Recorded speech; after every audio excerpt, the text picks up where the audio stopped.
இந்த சின்ன பசங்க ட்ரெயின் நின்னதும் சாப்பாடு ஏதாச்சும் கிடைக்குமான்னு தேடிட்டு இருக்காங்க.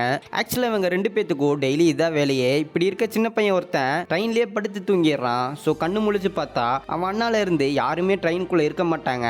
இந்த பையனும் யாராச்சும் இருக்காங்களான்னு தேடி பார்க்கறான். அப்ப அந்த ட்ரெயினுமே ஒரு ஸ்டேஷன்ல போய் நிக்குது. இந்த பையன் இறங்கி போய் அங்க இருக்கிறவங்க கிட்ட அவன் ஊர் பேரை சொல்றான். அங்க இருக்கிறவங்களும் இவன் லாங்குவேஜ் புரியாதனால இவனை கண்டுக்கவே மாட்டாங்க.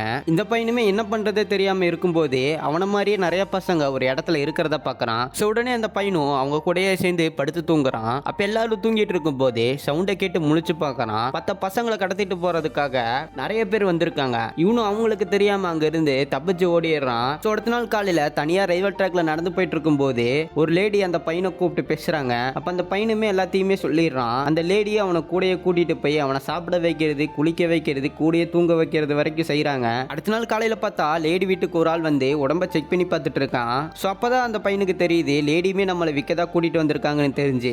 ஸோ அங்கிருந்தும் தப்பிச்சு ஓடிடுறான்.